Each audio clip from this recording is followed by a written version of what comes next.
harus sabar dalam mengajar. Yang pertama, sabar dalam ketaatan. Yang kedua, sabar dengan kehidupanmu yang diuji Allah dengan kelaparan, kekurangan, kemiskinan.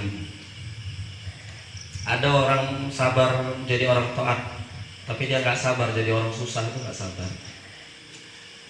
Tahu terakhir kata Imam Syafi'i, yang paling tinggi sabar itu adalah sabar untuk tidak maksiat. Masya Allah, sabar untuk tidak maksiat ini rupanya paling berat gitu.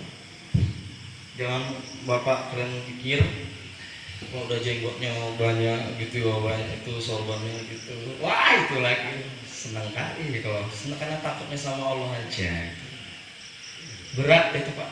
Sehingga kata Dari Sulaiman, kalian gak akan pernah bisa meninggalkan keburukan sebelum kalian bisa merasakan nikmatnya menjadi orang taat.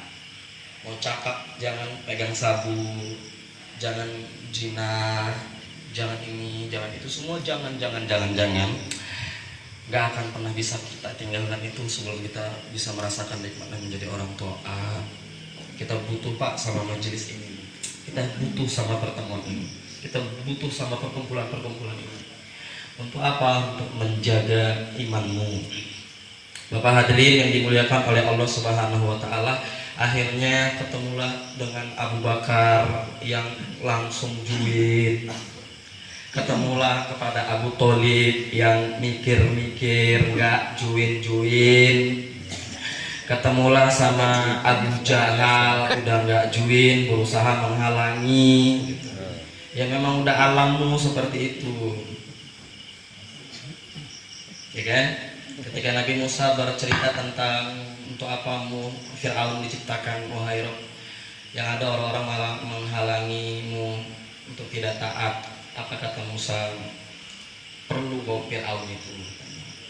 Sebagaimana telur kuningnya yang bermanfaat, tapi butuh kulit untuk menguatkan si kuning itu tadi. Ya kan? Setan itu banyak perlu sama kita ini. Iblis itu perlu. Fir'aun itu perlu. Kita dalam bisnis prospek nih, rekrut ini perlu juga rupanya dengan orang-orang yang mengkritik gitu ya. Tunggu dulu kau dapat Pajero, tunggu dulu kau katanya itu, baru ikut katanya. Udah dapat Pajero pun aku memang pintar ngomong katanya gitu. Semua salah ya kan? Allahu Akbar. Ada orang-orang seperti Abu Sofyan, Umar ibnul Khattab yang tadinya menolak akhirnya juid. Hindun bersumpah tidak mau masuk Islam, tapi saat Islam datang dalam kehidupannya ditanya, ngapain kau masuk Islam? Sekarang udah Islam ke Hindun katanya gitu kan. Siapa bilang mau masuk Islam? Aku tuh gak pernah masuk Islam, Islam yang masuk dalam kehidupan aku. Gitu. Digaya kali kalau nggak suka MLM nggak suka. Hidupmu semua MLM, hidupmu semua multi melibatkan banyak orang, level jenjang karir. Minan nabiyyin wa siddiqin wa syuhada'i wa sholihin. Ini level nih. Surga yang di atas boleh ke bawah, surga yang di bawah nggak boleh ke atas. Kau bisa nama ID upline-mu? Enggak. Kau yang paling atas gitu kan? Harus berbesar hati hari ini orang. Kata Rasulullah, surganya Abu Bakar paling luas di antara orang lain. Dia yang pertama kali berdarah dalam mendakwakan agama ini. Sampai ketika dalam panggilan jihad nggak ada semua benda-benda yang tersisa di rumahnya, hanya Allah dan Rasulnya yang ditinggalkannya. Abu Quhafa ayahnya datang ke panahnya Asma, Aisyah, adakah ditinggalkan ayahmu, wahai anakku, wahai cucuku? Ada toh, kata dia kayak gitu. Akhirnya diraba-raba, Abu Quhafa ini matanya buta.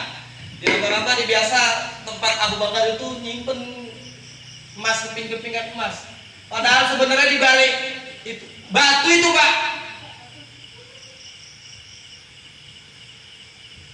Kemudian langit kirim salam sama Abu Bakar itu. Allah muliakan Abu Bakar, seluruh penduduk langit pakai pakaian kuning, katanya kayak gitu. Supaya ada kawan Abu Bakar itu. Hari ini kata Rasulullah, surganya yang paling luas di antara mereka surga Abu Bakar orangnya. Katanya kayak gitu.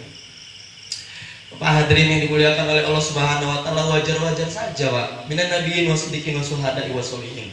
Orang awal hari ini bisa menikmati cerita tentang perjuangan mereka itu. Kemudian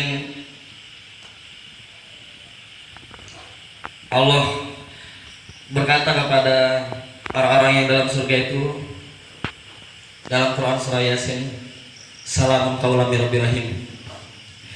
Ucapan selamat dari Tuhanmu yang Maha Pengasih lagi Maha Penyayang.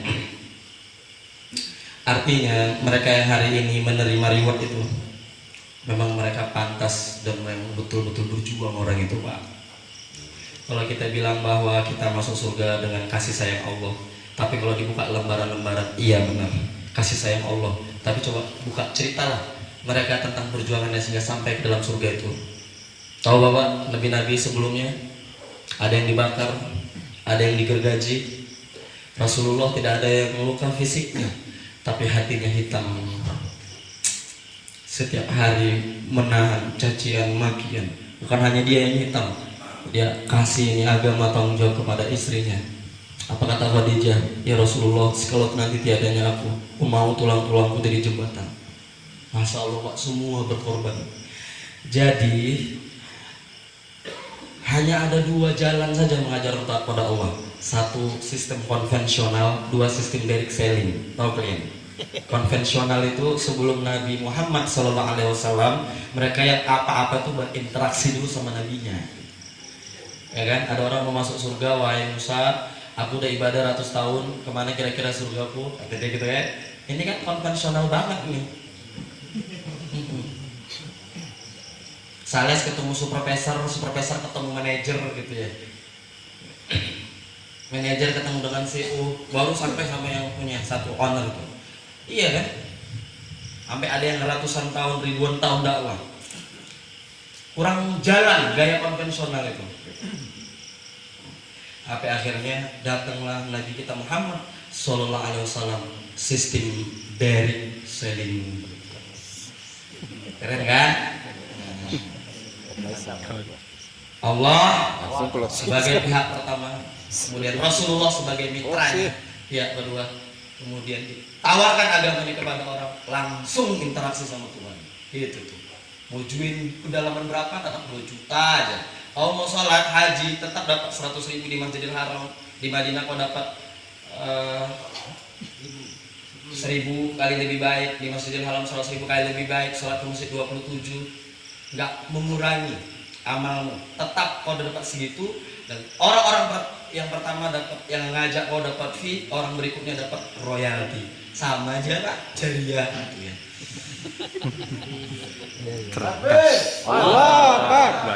Ya, jadi Pak hadirin dimuliakan oleh Allah Subhanahu wa taala, sistem direct selling ini terbukti sukses dalam kurun waktu yang cepat. 23 tahun dunia dikuasai dalam genggaman Islam. Gitu tuh. Insya Allah kita kalau di sini sabar, baru join kan, sabar gitu. Yang kedua, sabar ngikuti SLC-nya, sabar menghadirkan seminarnya, sabar training, sabar gitu ya. Nanti kalau udah sabar semuanya, baru dapat rewardnya, sabar untuk tidak maksiat. Betul kan Pak? Sabar untuk ya dengan kehidupan yang Allah kasih, mobilnya cash, rumahnya lunas itu. Kan keren kali itu, ya kan? Ada penyakit hati juga sebenarnya di situ. Ya, sabar untuk enggak, kalau kata Pak Thohir, jangan sok kali lah kau, katanya gitu. Ya, Bapak hadirin dimuliakan oleh Allah Subhanahu wa taala.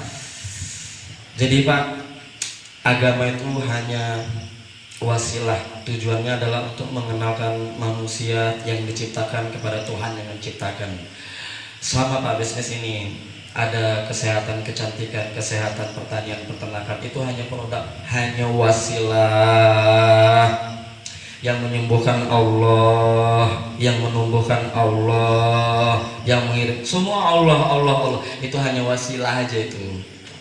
Yang ngasih rezeki adalah Allah. Dan kau Tuhan kan kali produk-produkmu itu. Nanti zaman Dajjal udah nggak butuh lagi produk. Cukup join aja rumahmu cantik, join aja sama Dajjal, berasmu berisi, join aja sama Dajjal, mati hidup, join aja sama Dajjal, sakit sembuh. Nggak ada produk-produk dalam Dajjal itu. Kalau katanya apa zaman sahabat Rasulullah, kalau makanan minuman bersama Dajjal, lalu kemudian apa makanan minuman orang beriman? Subhanallah, alhamdulillah, la ilaha illallah, hilang hausnya, hilang laparnya. Bapak hadirin dimuliakan Allah Subhanahu wa taala, kita di sini adalah tujuannya untuk menjadi pejuang anti riba, Pak. Sesuai dengan visi dan misi apa yang ada dalam otaknya Bapak Haji Pepian Agung. Dia membuat perusahaan ini adalah untuk membantu umat bebas riba. Jadilah kita ini pejuang anti riba. Mungkin demikian saja yang bisa saya sampaikan. Tidak ada maksud menjatuhkan penghormatan satu sama lain.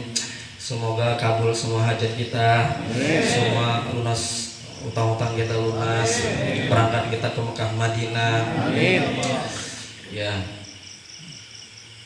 Barakallahu li wa lakum fil Qur'anil azim wa nafa'ani wa iyyakum fi minal ayati wa dzikril hakim. Subhanakallahumma wa bihamdika asyhadu an la ilaha illa anta astaghfiruka wa atubu ilaik. Assalamualaikum warahmatullahi wabarakatuh. Waalaikumsalam.